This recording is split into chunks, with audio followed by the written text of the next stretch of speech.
चलो चलते हैं जहां देव माता अदिति जी भगवान से विनय कर रहे हैं और सामने चतुर्भुज भगवान श्रीहरि विराजमान है। विनय पूर्ण हुई। भगवान ने कहा, माता मैं जानता हूं कि आप किस उद्देश्य से पयोव्रत किया। आप यही चाहते हैं ना कि बलि से देवराज पद छीन करके आपके पुत्रों को दें, आपके पुत्र पुनः अमरावती में सुखपूर्वक वास करें। तो ऐसा किया नहीं जा सकता, क्योंकि बलि ने अपने गुरुदेव को संतुष्ट कर लिया है और गुरुदेव जिसके ऊपर प्रसन्न है उसको पराक्रम के द्वारा परास्त नहीं किया जा सकता। मैं तुम्हारे पुत्र के रूप में अवतीर्ण हूं और जाकर के भिक्षा मांग करके मैं संपत्ति दे सकता हूं, लेकिन पराक्रम के द्वारा नहीं। ये देखो गुरु आराधना का फल। भगवान कह रहे पराक्रम के द्वारा बलि पर विजय प्राप्त नहीं की जा सकती। मैं तुम्हारा पुत्र बनूंगा और फिर भिक्षा मांगूंगा, भीख मांगूंगा जाके। त्रिभुवन के स्वामी भगवान देव माता अदिति से ऐसा कहा। परीक्षित, भगवान जब ऐसा कह रहे थे तो उस समय तो शंख चक्र गदा और पद्म कमल धारण किए हुए थे। देखते देखते भगवान वामन के रूप में प्रकट हो गए। भगवान का जो भी अवतार होता है सब दिव्य चिदानंदमय होता है, पार्थिव नहीं है। अद्भुत रूप भगवान का वामन रूप, वामन छोटा रूप। कश्यप जी के घर का अंधकार नष्ट हो गया, दिशाएं निर्मल हो गई, नदी और सरोवरों का जल स्वच्छ हो गया। सबके हृदय में एक आनंद की बाढ़ आ रही है। सब ऋतुएं एक साथ प्रकट हो गई।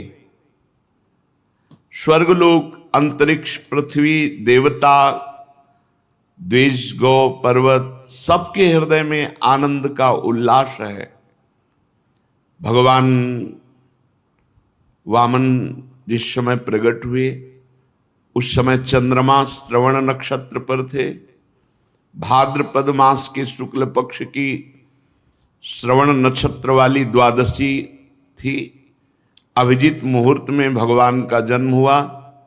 सभी नक्षत्र तारे भगवान के जन्म को मंगलमय सूचित कर रहे थे। जिस तिथि में भगवान का जन्म हुआ था उसे विजया द्वादशी कहते हैं। जन्म के समय सूर्य आकाश के मध्य भाग में स्थित थे। भगवान के अवतार के समय शंख, ढोल, मृदंग, ढफ, नगाड़े आदि बाजे बजने लगे। तरह तरह के वाद्य बज रहे हैं। तुरही तुमुल ध्वनि कर रही। अप्सराएं प्रसन्न होकर नाचने लगी। श्रेष्ठ गंधर्व गाने लगे। मुनि, देवता, मनु, पितर, अग्नि स्तुति करने लगे। सिद्ध, विद्याधर, किम पुरुष, किन्नर, चारण, यक्ष, राक्षस, पक्षी, मुख्य मुख्य नागगण और देवताओं के अनुचर ये नाचने गाने एवं भूरी भूरी प्रशंसा करने लगे। देव माता अदिति के आश्रम को पुष्पों की वर्षा से ढक दिया। ऋषि मुनि गंधर्वादि ने अदिति जी को बहुत आनंद देखा। परम पुरुष परमात्मा सर्वाश्चर्य में स्वरूप धारण किए हुए विराजमान है। कश्यप जी भी भगवान को अपनी योग माया से शरीर धारण किए हुए देख विस्मित हो गए और कहने लगे, जय हो विश्वात्मा, आपकी जय हो। परीक्षित, भगवान स्वयं अव्यक्त एवं चित स्वरूप हैं। उन्होंने जो परम कांत में आभूषण एवं आयुधों से युक्त शरीर ग्रहण किया था, वो देखते देखते अंतर्ध्यान हो गया और भगवान वामन ब्रह्मचारी का रूप धारण कर लिया। ठीक वैसे ही जैसे कोई नट अपना वेश बदल ले, क्योंकि नट नागर अद्भुत लीला विहारी भगवान हैं। भगवान को वामन ब्रह्मचारी के रूप में देखकर महर्षियों को बड़ा आनंद हुआ। उन लोगों ने कश्यप प्रजापति को आगे करके जात कर्माद संस्कार करवाए। जब उनका उपनयन संस्कार होने लगा, तब स्वयं गायत्री देवी सविता ने उन्हें गायत्री का उपदेश किया। देवगुरु बृहस्पति जी ने यज्ञोपवीत और कश्यप जी ने मेखला, पृथ्वी ने कृष्ण मृगचर्म, वन के स्वामी चंद्रमा ने दंड और माता आदित्य ने कौपीन कटिवस्त्र और आकाश ने वामन वेशधारी भगवान को छत्र दिया। अविनाशी प्रभु को ब्रह्मा जी ने कमंडल दिया, सप्तऋषि ने कुश दिया, सरस्वती जी ने रुद्राक्ष की माला समर्पित की। इस रीति से वामन भगवान का प्रकट होना और तुरंत उपनयन संस्कार होना। यक्षराज कुबेर ने उनको भिक्षा का पात्र दिया और जगत जननी अन्नपूर्णा भगवती उमा ने स्वयं भिक्षा दी। वटु वेशधारी भगवान वामन का सम्मान इस तरह से सब बड़े महाजनों ने किया। ब्रह्मर्षियों से भरी हुई सभा में अपने ब्रह्म तेज के कारण अत्यंत शोभायमान हुए वामन भगवान। भगवान ने स्थापित प्रज्वलित अग्नि को कुशों से परिसमूहन और परिस्तरण करके पूजा की, हवन किया, जो ब्रह्मचारी का नियम होता है। और उसी समय तैयार हो गए यशस्वी बलि भृगुवंशी ब्राह्मणों के आदेशानुसार अश्वमेध यज्ञ कर रहे हैं, वहां जाकर के भिक्षा मांगना। यद्यपि भगवान समस्त शक्तियों से युक्त हैं, उनको क्या मांगना। जे ही भगवान चले मांगने के लिए, पृथ्वी पग पग पर नाच रही, क्योंकि भगवान के चरण चिन्ह से युक्त होती जा रही। नर्मदा के उत्तर तट पर भृगुकच्छ नाम का एक बड़ा सुंदर स्थान है। वहीं महाराज बलि यज्ञानुष्ठान कर रहे थे। मानो करोड़ों सूर्य एक साथ आ रहे हों, ऐसा तेज वामन भगवान का। दूर से ही सब ऋषि मुनि खड़े हो गए देखकर वामन भगवान को कि यज्ञ मंडप की तरफ तेजो में भगवान। वामन भगवान के तेज से ऋत्विज यजमान सदस्य सब के सब निस्तेज हो गए और सब सोचने लगे कि कौन आ रहा है, इतना तेजस्वी कौन हो सकता है। या तो मूर्तिमान अग्नि और या सनत कुमार। कौन है? भृगु जी के पुत्र शुक्राचार्य अपने शिष्यों के साथ इसी प्रकार कल्पना कर रहे थे कि हाथ में छत्र दंड जल से भरा कमंडल लिए हुए वामन भगवान अश्वमेध यज्ञ के मंडप में प्रवेश किया। कमर में मूंज की मेखला है, गले में यज्ञोपवीत धारण किए हुए हैं, बगल में मृगचर्म है, सिर पर जटा और बौना स्वरूप ब्राह्मण के वेश में ब्रह्मचारी भगवान यज्ञ मंडप में प्रवेश किए। तो सब भृगुवंशी ब्राह्मण निस्तेज हो गए, निष्प्रभ हो गए। सब के सब अग्नियों के सहित खड़े होकर वामन भगवान का स्वागत सत्कार किया। भगवान के लघु रूप वैसे ही अंग प्रत्यंग बड़े दर्शनीय, सब लुभायमान हो रहे हैं। बलि का हृदय तो नाच पड़ा कि हमारी यज्ञ पूर्ण हो गई। एक उत्तम आसन दिया और वामन भगवान से विनय की, विराजो। फिर बलि ने अभिनंदन किया, पात्र मंगाया, चरण पखारे भगवान के। आहा, पांव पखार कर चरणामृत पिया, माथे पे धारण किया। फिर वामन भगवान की पूजा की। प्रतिपल बलि के हृदय में एक अद्भुत आनंद, भगवान के चरण कमलों का जो चरणामृत पान किया तो वैसे ही निष्पाप हो चुके थे बलि, क्योंकि 100 अश्वमेध यज्ञ। जिस चरणामृत को स्वयं देवादिदेव चंद्रमौली भगवान शंकर अत्यंत भक्ति भाव से अपने सिर पर धारण करते हैं, वही चरणामृत धर्म के मर्मज्ञ राजा बलि ने जब मस्तक पर धारण किया तो अनुभव में आ गया कि ये कोई साधारण नहीं है। ये या तो स्वयं भगवान है या इस छद्म भेष में कोई महापुरुष पधारे हुए हैं। बलि ने हाथ जोड़कर कहा, ब्राह्मण कुमार, स्वागतम ते नमस्तुभ्यं ब्रह्मन् किं करवाम ते ब्रह्मर्षीणां तपः साक्षान् मन्ये त्वार्य वपुर्धरम् अद्य नः पितरस्तृप्ता अद्य नः पावितं कुलम् अद्य स्विष्टः क्रतुरयं यद भवानागतो गृहान। स्वागतम स्वागतम, स्वागत है आपका, स्वागत है। नमस्कार नमस्कार, आपको बार बार नमस्कार। आज्ञा कीजिए, मैं आपकी क्या सेवा करूं। आज मुझे ऐसा जान पड़ता है कि बड़े बड़े ब्रह्म ऋषियों की तपस्या ही स्वयं मूर्तिमान होकर वामन के रूप में मेरे सामने आई है।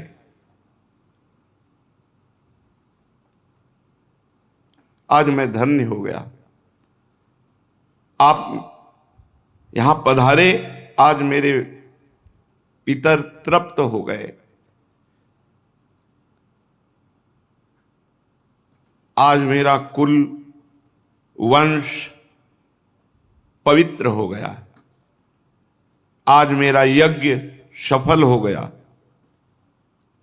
हे वामन ब्राह्मण कुमार, पता नहीं आपके पांव पखारने से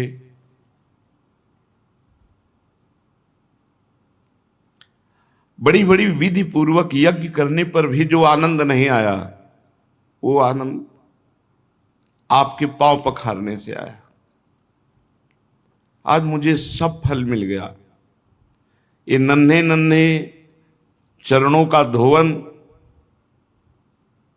हमारे हृदय में एक अद्भुत आनंद प्रकट कर रहा है।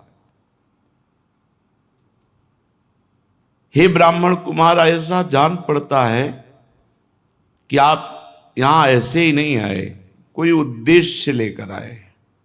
क्योंकि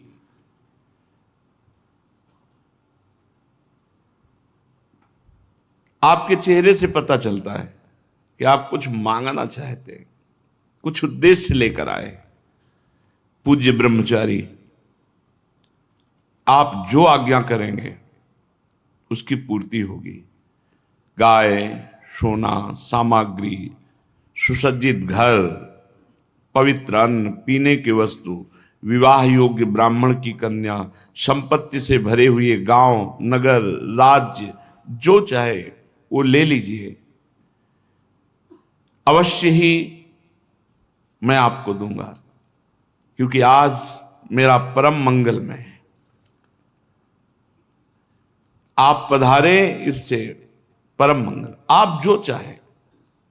राजा बलि के ये वचन धर्म भाव से भरे, बड़े मधुर थे। उन्हें सुनकर भगवान वामन प्रसन्न मुद्रा में अभिनंदन करते हुए कहा, राजन, आपने जो कहा कि ये वस्तुएं, तो ये आपके कुल परंपरा के अनुरूप है, धर्म भाव से परिपूर्ण है, यश को बढ़ाने वाला है, परलोक में हितकारी है। और ऐसा आपके मुख से शोभा भी दे रहा है, क्योंकि भृगुपुत्र शुक्राचार्य जी को गुरु मानकर, परम प्रमाण मान करके आप आराधना कर रहे हैं। और जिसके कुल वृद्ध पितामह परम शांत प्रहलाद जी हों, उसके मुख से ऐसे निकलना स्वाभाविक ही ठीक है। आपकी वंश परंपरा में कोई धैर्यहीन या कृपण पुरुष कभी नहीं हुआ। ऐसा कभी तुम्हारे वंश में नहीं हुआ जिससे मांगा गया हो और वो देने में पीछे हट गया हो। एक बार किसी को देने की प्रतिज्ञा करके मुकर गया हो, ऐसा तुम्हारे वंश में नहीं है। दान के अवसर पर याचकों की याचना सुनकर और युद्ध के अवसर पर शत्रु की ललकार सुनकर मुंह मोड़ लेने वाला कायर आपके वंश में कोई हुआ ही नहीं है। क्यों न हो, आपकी कुल परंपरा में प्रहलाद अपने निर्मल यश से वैसे शोभायमान है जैसे आकाश में चंद्रमा।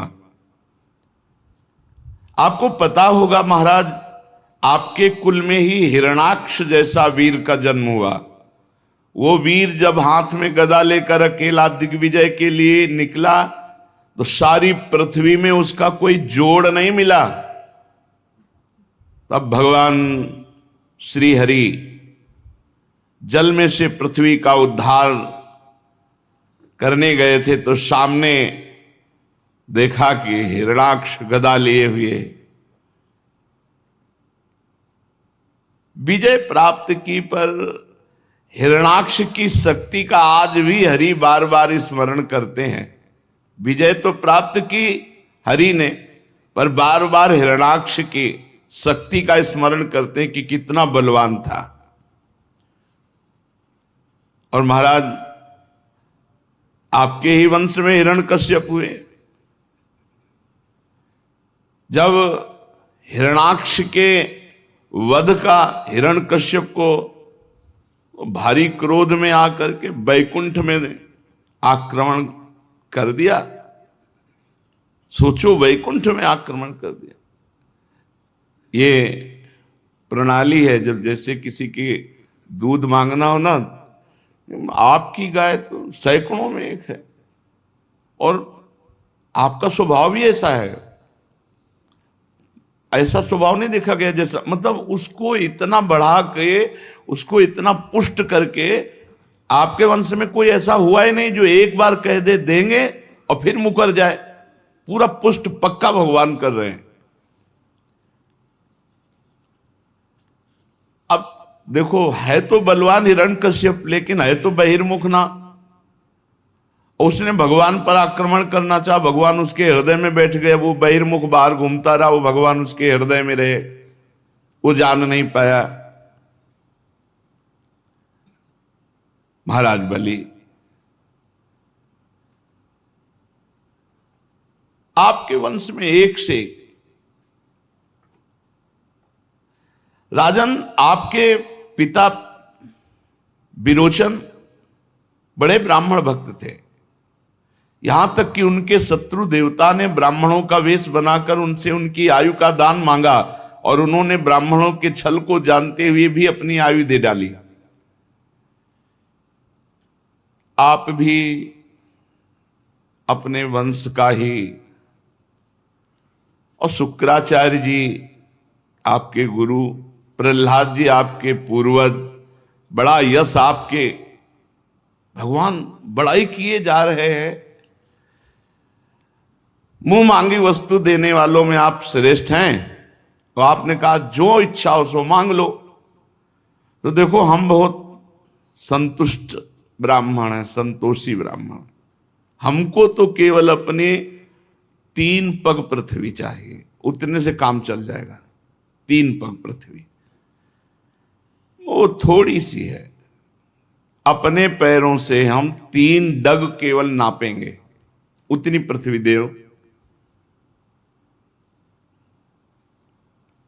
बहुत जोर से सब सभा और बलि जी भी हंस दिए। बोले ब्राह्मण कुमार तुम किससे बात कर रहे हो? त्रिभुवनपति से बात कर रहे हो। तुम वैसे जब बात करते तो लगता है ज्ञानियों में श्रेष्ठ कोई बात कर रहा है, पर अभी बच्चे हो तुम। फिर तुमसे कह रहा हूं, नगर का नगर मांग लो, राज्य का राज्य मांग लो। तुम अभी समझ नहीं पा रहे हो कि तुम क्या मांग रहे हो। महाराज बलि से 3 डग केवल भूमि। अरे मैं तीनों लोकों का एकमात्र अधिपति हूं, द्वीप का द्वीप दे सकता हूं। जम्बू द्वीप मांग लो, पूरा द्वीप दे दूं। मैं बहुत प्रसन्न हूं और तुम मुझसे 3 डग भूमि केवल। ब्रह्मचारी, मेरा एक स्वभाव है, मेरे यहां जो मांगने आ गया उसको कभी जीवन में दूसरी जगह मांगना ना पड़े, इतना मांग लो। भगवान ने कहा राजन, अगर असंतोष हो जाए तो ये पूरा विश्व ब्रह्मांड एक आदमी को दे दिया जाए तो भी तृप्त नहीं होगा, और संतोष हो जाए तो थोड़े में भी आनंद रहता है। देखो हम हैं संतोषी। आपको देना है तो 3 पग भूमि केवल, बस, मुझे और कुछ नहीं। मैं संतुष्ट हूं 3 पग पृथ्वी में। जो कुछ संतोष से जीवन व्यतीत करने पर आनंद मिलता है ना, वो असंतोषी को कभी नहीं मिल सकता। असंतोषी का हृदय जलता रहता है और संतोषी का हृदय शांत शीतल रहता है। असंतोषी जन्म मृत्यु के चक्कर में पड़ता है और संतोषी मोक्ष।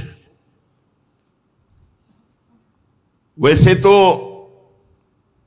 स्वयं प्राप्त वस्तु से जो संतुष्ट रहता है उसका भजन तेज कभी नष्ट नहीं होता, और वो सहज में मोक्ष पदवी पर आरूढ़ होता है।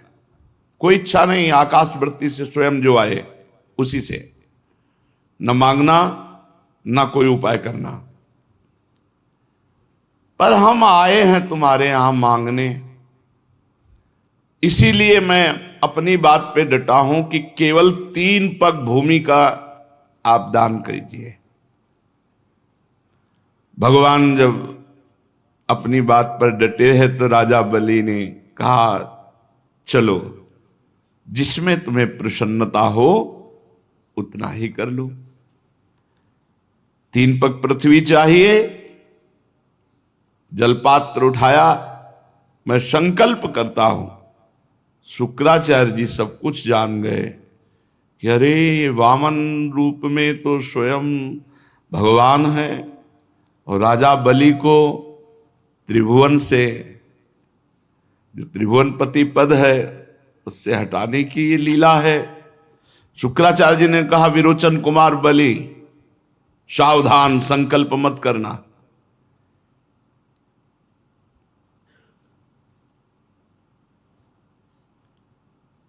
ये स्वयं अविनाशी भगवान श्री हरि हैं।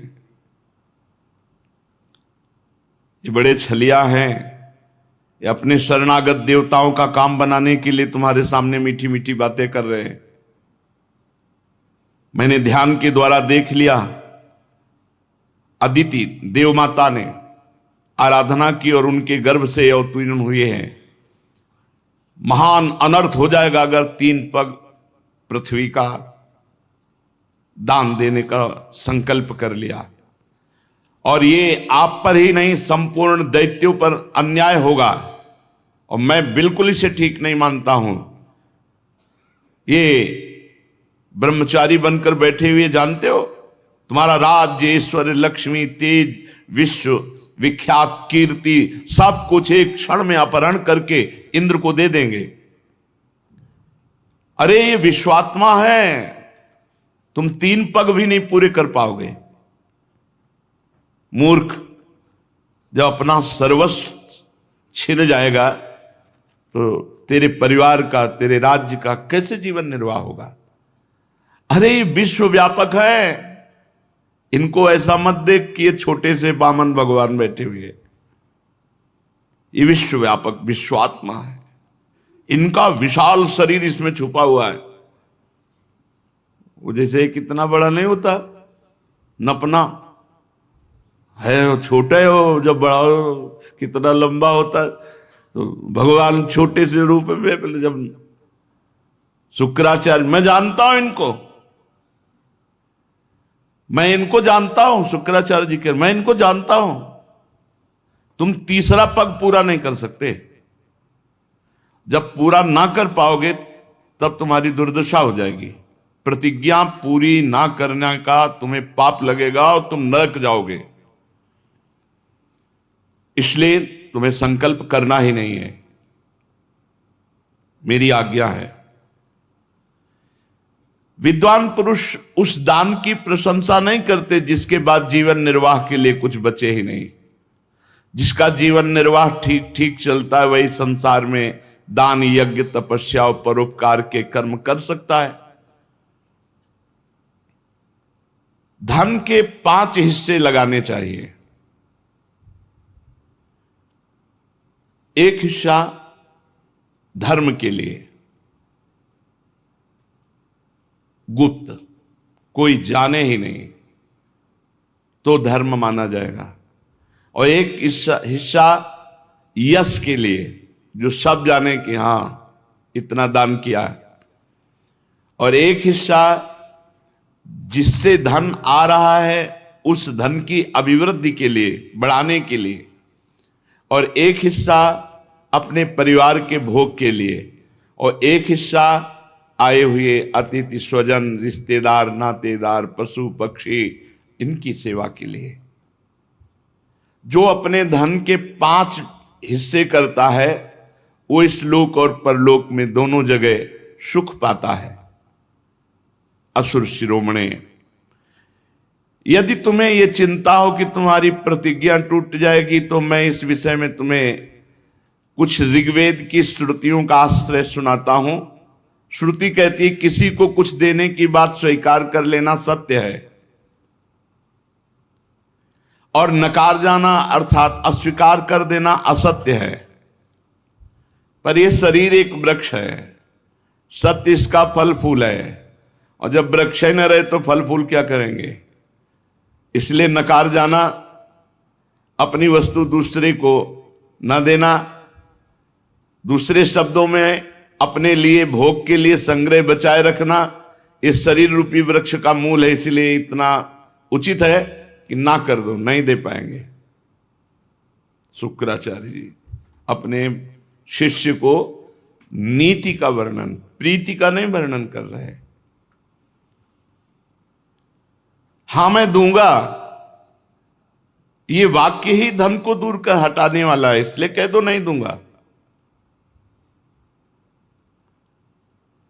याचकों को सब कुछ दे देना, स्वीकार कर लेना ही थोड़ी ठीक होता है। इसके विपरीत विचार पूर्वक कुछ थोड़ा लेने वाला हो तो दे दे, चलो भाई हमारा परिवार भी पालेगा, तुम्हारा भी काम चल जाएगा। लेकिन यहां बिल्कुल ठीक नहीं, यहां तो अस्वीकार ही करो, बिल्कुल नहीं देना, नहीं देना, 3 पग पृथ्वी भी नहीं देना। तुम्हें लग रहा हो कि झूठ बोल दिया,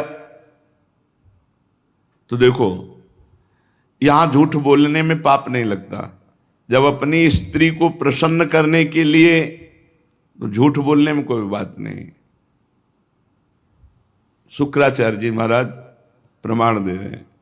और हास परिहास में बोला गया झूठ, किसी के प्राण बचाने में बोला गया झूठ, और किसी की जीवन रक्षा प्राण संकट, गौ ब्राह्मण इनके हित में बोला गया, ये पापकारी नहीं होता है।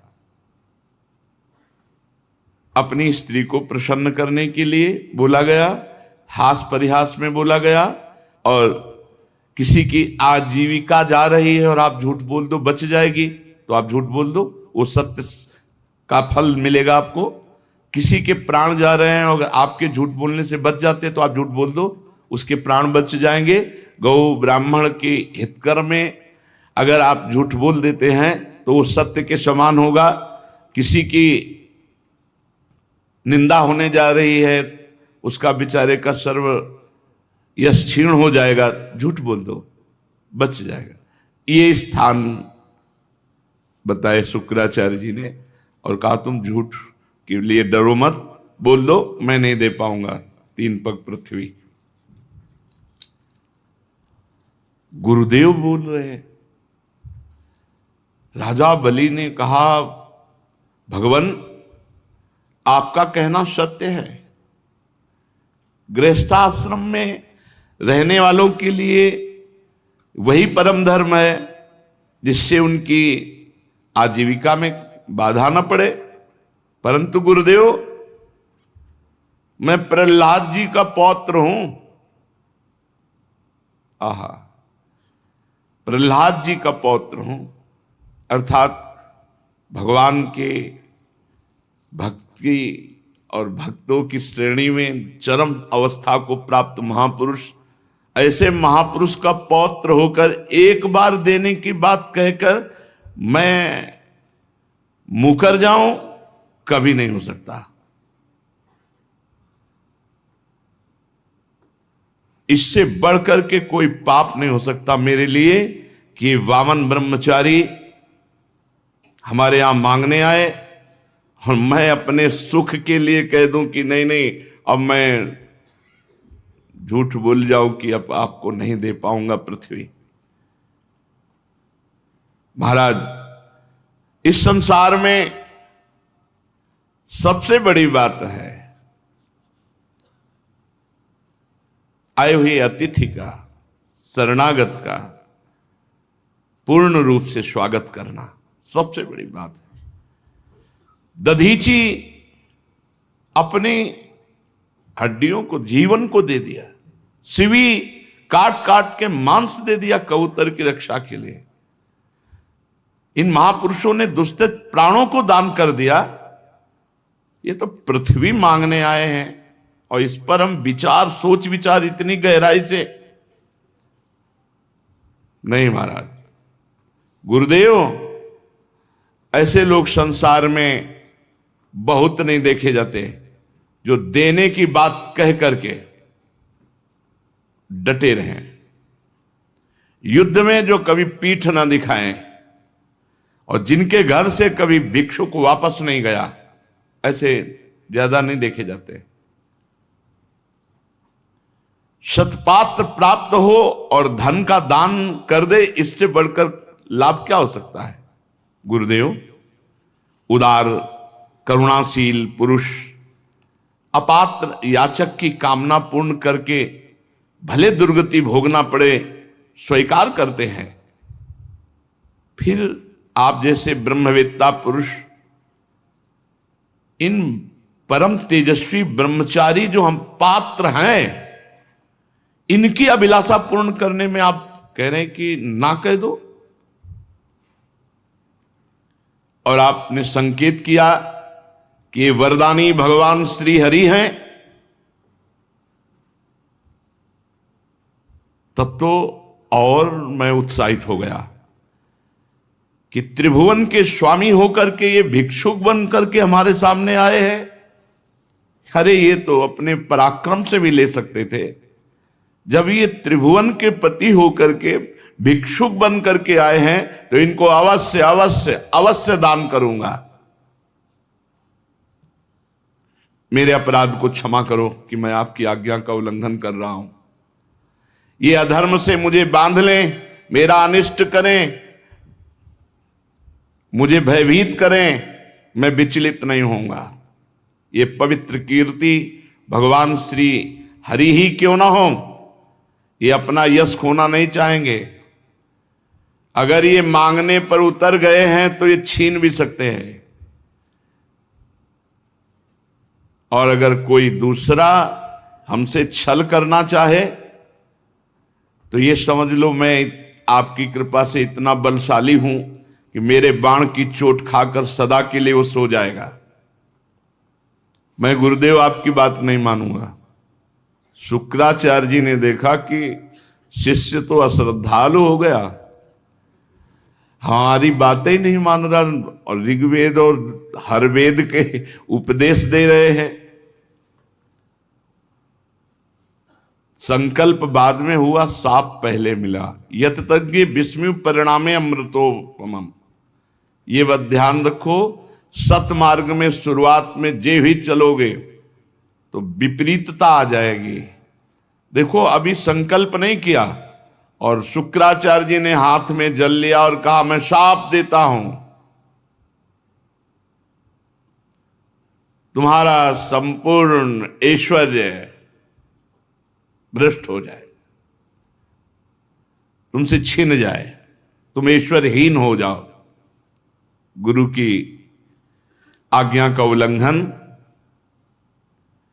सत्य प्रतिज्ञ उदार इस साप के योग्य नहीं थे महाराज बलि, कोई अपराध नहीं था। शुक्राचार्य जी ने कहा मूर्ख अज्ञानी, तू अपने को बड़ा ज्ञानी मानता है, तू मेरी उपेक्षा करके गर्व कर रहा है, बार बार मेरी आज्ञा का उल्लंघन कर रहा है, इसलिए जा शीघ्र तू अपने ऐश्वर्य को खो दे, लक्ष्मी खो दे। राजा बलि बड़े महात्मा स्वभाव के थे। गुरुदेव का शाप सिर पर स्वीकार किया और दंडवत की, पर वो इस बात में नहीं डिगे 3 पग पृथ्वी देने के लिए। वामन भगवान की विधि पूर्वक पूजा के हाथ में जल लेकर 3 पग भूमि का संकल्प कर दिया। उसी समय राजा बलि की पत्नी विंध्यावली जो मोतियों के गहनों से सुसज्जित थी वहां आई और अपने हाथों से वामन भगवान के चरण पखारने के लिए जल से भरा हुआ स्वर्ण का कलश ला कर दिया। बलि ने पुनः दोबारा भगवान के चरण धोए और चरणों का वह विश्व पावन जल अपने सिर पर चढ़ाया। देवता लोग ये देख करके, सौभाग्य इतना बलि का देख के कि हमको राज्य तो मिलेगा ही अब, क्योंकि भगवान ने ठान लिया है, लेकिन जो बलि को मिल रहा है वो मुझे नहीं मिला, बलि आगे ही रहेंगे। देवता लोग पुष्पांजलि बलि के ऊपर चढ़ाने लगे कि धन्य है राजा बलि, तुम्हारा अलौकिक कार्य धन्य है। अब जे ही संकल्प हो गया तो बड़ी अद्भुत घटना घटी। यज्ञ मंडप के बाहर एक चरण जे ही बढ़ा तो बस बढ़ते ही चला गया। सब आश्चर्यचकित, वामन भगवान का पृथ्वी आकाश दिशाएं स्वर्ग पाताल समुद्र पशु पक्षी मनुष्य देवता ऋषि सब समाते चले जा रहे हैं, भगवान का चरण बढ़ता चला जा रहा है। सब ऋषि मुनि आश्चर्यचकित है, इतना बड़ा भगवान का रूप हो गया कि चरण तल में रसातल, चरणों में पृथ्वी, पिंडलियों में पर्वत, घुटनों में पक्षी, जांघों में मरुदगण बढ़ता। भगवान के विशाल स्वरूप का कौन वर्णन करे। सर्वात्मा भगवान संपूर्ण जगत को नाप लिया। भगवान का उसी समय सुदर्शन चक्र गरजते हुए भयंकर टंकार करने वाला सारंग धनुष, पांचजन्य शंख, कौमोद की गदा, 100 चंद्राकार चिन्हों वाली ढाल, विद्याधर नाम की तलवार, अक्षय बाणों से भरे 2 तरकस, लोकपालों के सहित भगवान के सुनंदादि पार्षदगण ये सब उपस्थित हो गए।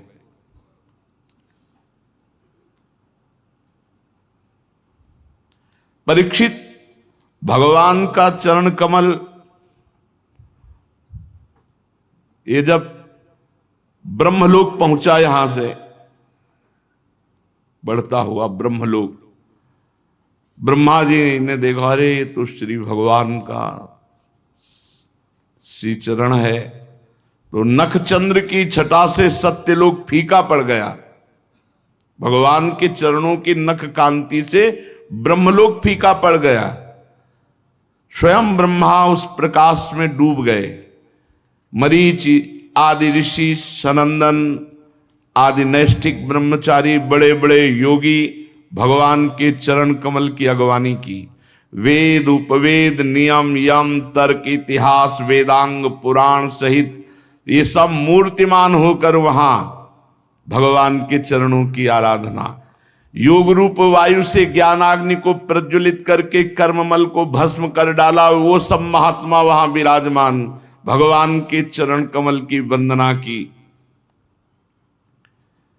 इसी चरण कमल के स्मरण की महिमा से सब कर्मों के द्वारा प्राप्त न होने वाले ब्रह्मधाम की जो प्राप्ति की महापुरुषों ने, वो सब चरण की वंदना कर रहे हैं। अगवानी करने के बाद विश्वरूप भगवान के चरण का अर्घपाद्य से पूजन कर प्रक्षालन किया। पूजा करके बड़े प्रेम और भक्ति से भगवान की स्तुति की। ब्रह्मा के कमंडल का वही जल वामन भगवान के पांव पखारने से पवित्र होने के कारण गंगा जी के रूप में परिणित हुआ। आकाश मार्ग से पृथ्वी पर गिरकर तीनों लोकों को पावन करती हुई ये गंगा जी हैं। गंगा जी क्या है? मूर्तिमान भगवान के चरणारविंद की उज्जवल कीर्ति हैं। ब्रह्मद्रोह साक्षात ब्रह्म है। अलकनंदा, मंदाकिनी और पृथ्वी पर भागीरथी गंगा। भगवान ने अपने स्वरूप को छोटा किया, विभूतियां समेटी। तब ब्रह्मा आदि लोकपालों ने अपने अनुचरों के साथ बड़े आदर भाव से भगवान की स्तुति की। ऋक्षराज जाम्बवान जी जिस समय भगवान नाप रहे थे, उस समय मन के समान वेग से दौड़कर सब दिशाओं में भेरी बजा बजा कर भगवान की मंगल में विजय घोषणा।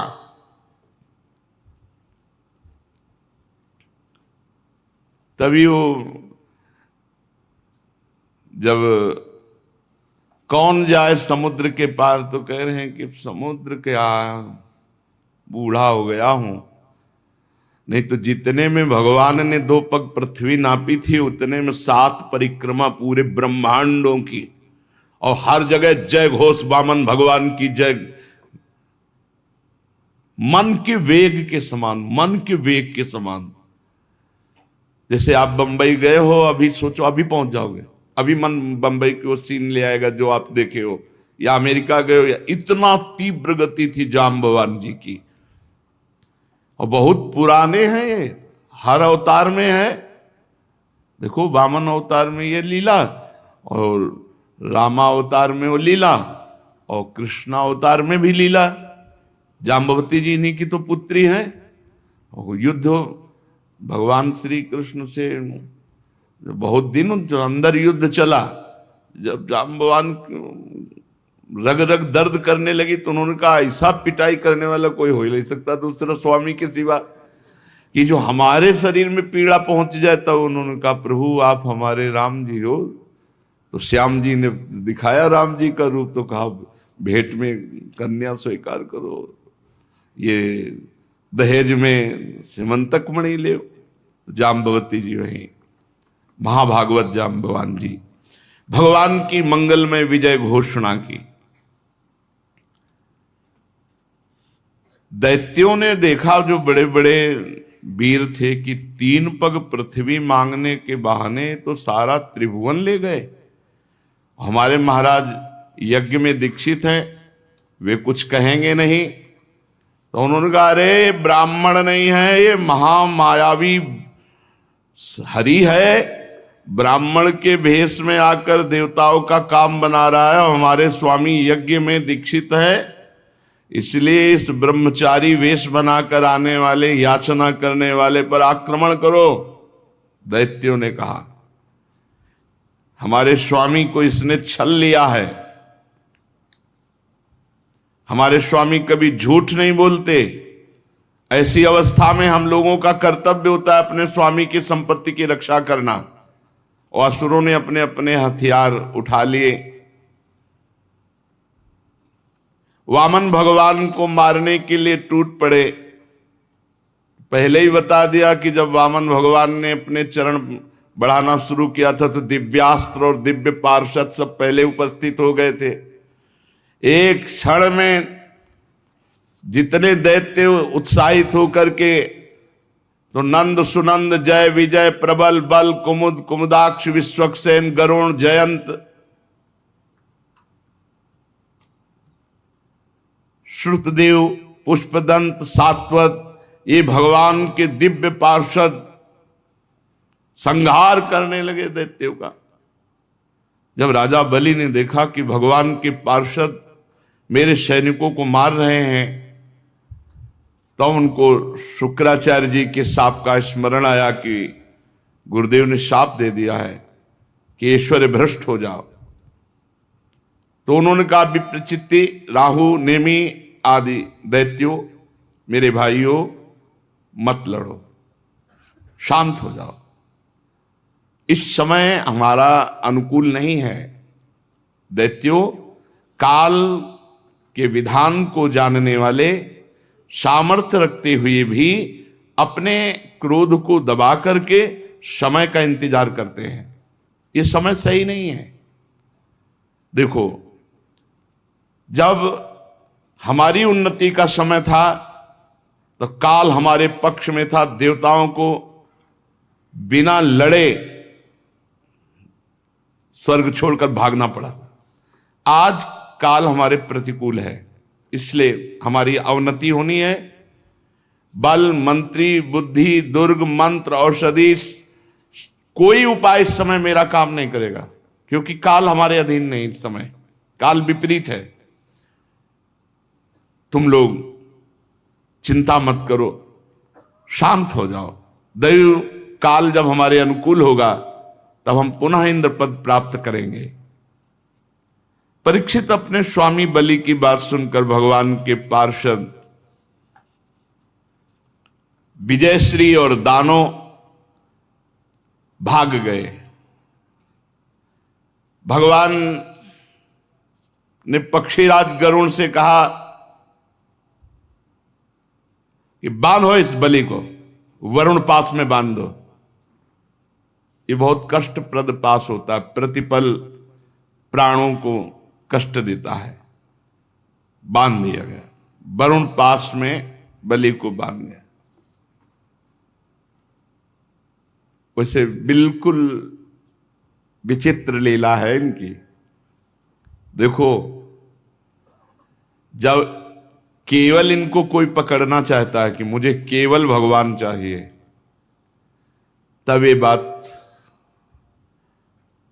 बहुत हिम्मत करके चलना है। केवल भगवान के लिए बहुत हिम्मत करनी है। गुरु ने मना किया, बलि ने नहीं माना, भगवान को दे दिया, तो प्रशंसनीय। भगवान ने आप प्रशंसा नहीं की, कहा बांधो इसको। गरुण जी को आदेश किया, तुरंत वरुण पास में बांध दिया। अब तो आकाश में समस्त दिशाओं में कि गलत है, गलत है।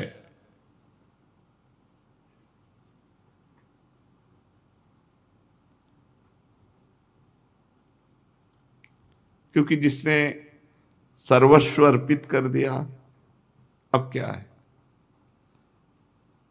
अभी अहंकार देखना है। कि देने का अहंकार है क्या? ये जगत गुरु हैं ऐसे। वरुण पास में बहुत कष्ट,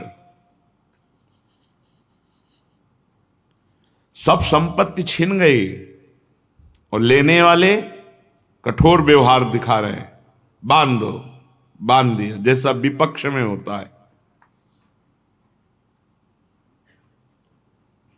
भगवान ने बलि से कहा, ए असुर, तुमने मुझसे कहा था कि 3 पग पृथ्वी, तो 2 पग में हमने समस्त ब्रह्मांडों को नाप लिया। बोल अब तीसरा पग कहां से देगा? पूरा कर। जहां तक सूर्य की गर्मी पहुंचती, जहां तक नक्षत्र, चंद्रमा, किरणें, बादल बरसते, सब नप गया। तेरे देखते देखते मैंने पैर से भूलोक, आकाश, दिशाएं, स्वर्गलोक, महरलोक, जनलोक, तपलोक, सत्यलोक सब नाप लिया। बोल तीसरा पग अगर नहीं देगा तो तुझे नरक में डालूंगा।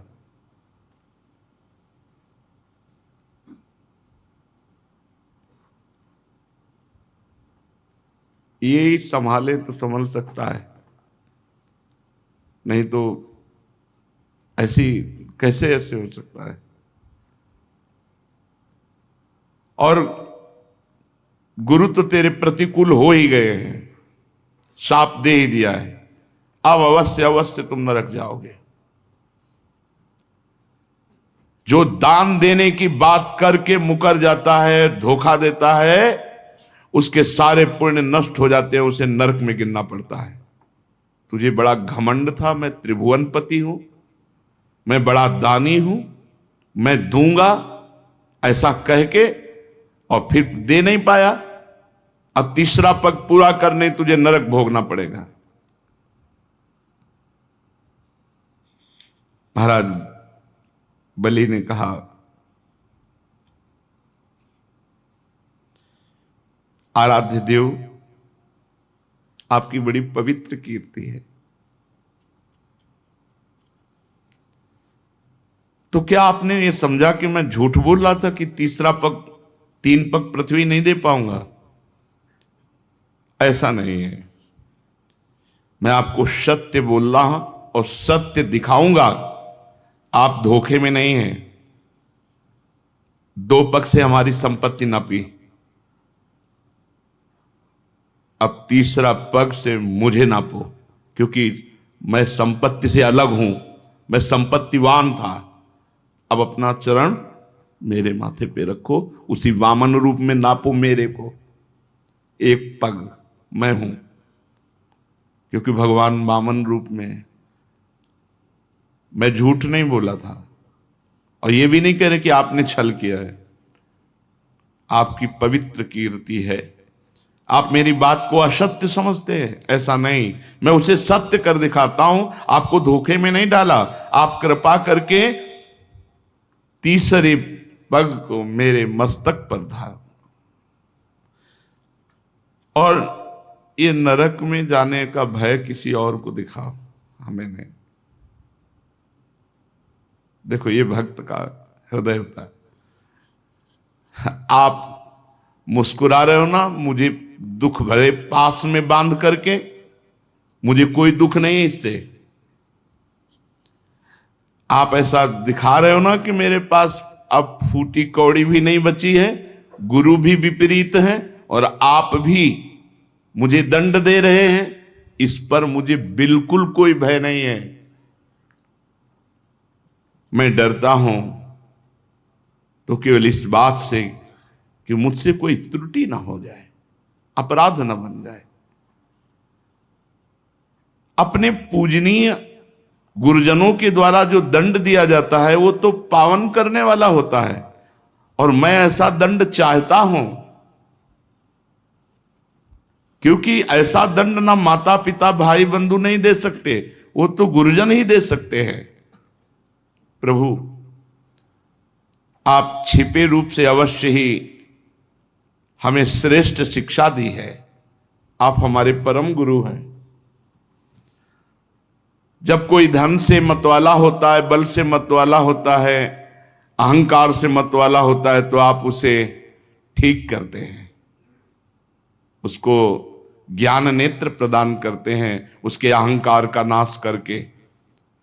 ये परम उपकार है नाथ। मैं कैसे बताऊं कि आप कितना उपकार हमारे ऊपर किए।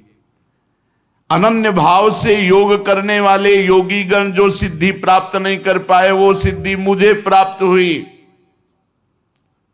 मुझे ये धमकी मत दो कि नरक। ऐसी महिमा आपकी, ऐसी लीला आपकी, वो आप मुझे दंड दे रहे हैं, वरुण पास से बांध रहे हैं। प्रभु, इसमें ना मुझे कोई लज्जा है, ना मुझे कोई व्यथा है, ना मुझे कोई दुख है। फिर कहता हूं, मैं प्रहलाद जी का पौत्र हूं।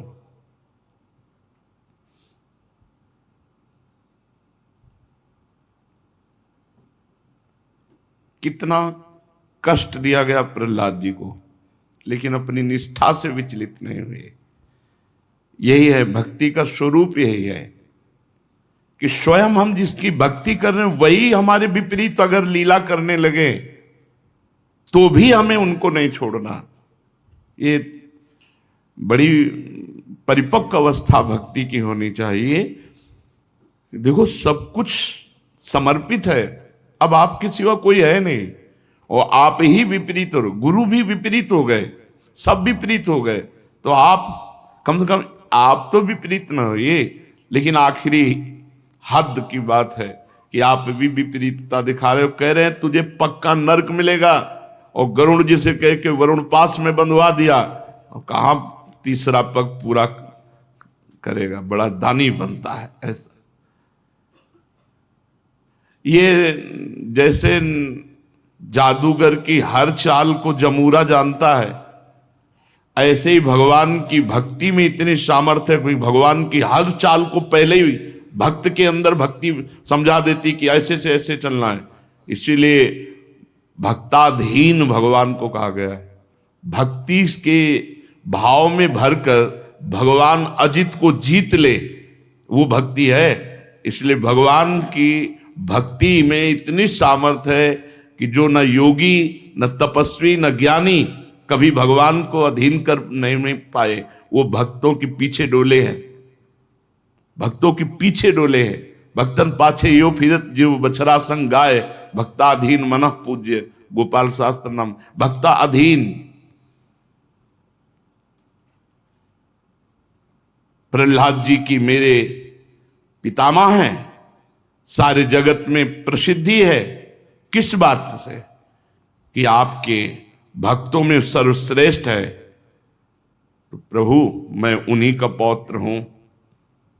आप चाहे जितना विपरीतता करें, हमारी भक्ति में फर्क नहीं पड़ सकता। ये हमारी भक्ति इतनी पुष्ट होनी चाहिए कि बोले हमारी अब श्रद्धा नहीं रह गई। किस बात की?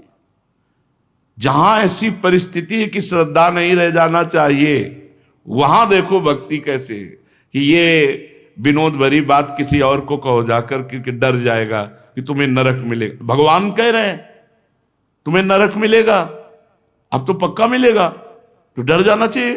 भगवान वरुण पास में बांध रहे हैं, भगवान विपरीतता दिखा रहे हैं, लेकिन फिर भी भक्त अपनी स्थिति में है। प्रभु, हमने निश्चय कर लिया, शरीर एक न एक न दिन छूटेगा, सब छूटेगा। फिर शरीर के लिए या यश कीर्ति के लिए आपको क्या छोड़ना? आपको पकड़े ये सब छूटेगा। लौकिक दृष्टि से आप कुछ भी कहें, लेकिन अंतर्दृष्टि से आप देखें, अंतर्दृष्टि से प्रभु हिरण्यकश्यप के वंश का हूं, तो आप बाह्य दृष्टि से तो हमारे साथ शत्रुता का व्यवहार दिखा सकते हो, अंतर्दृष्टि से नहीं। दोनों बातें सामने रखते हैं। प्रहलाद जी का पौत्र हूं, मतलब भक्ति की कसौटी में आप कितना भी कस लो, हमें फेल नहीं कर सकते।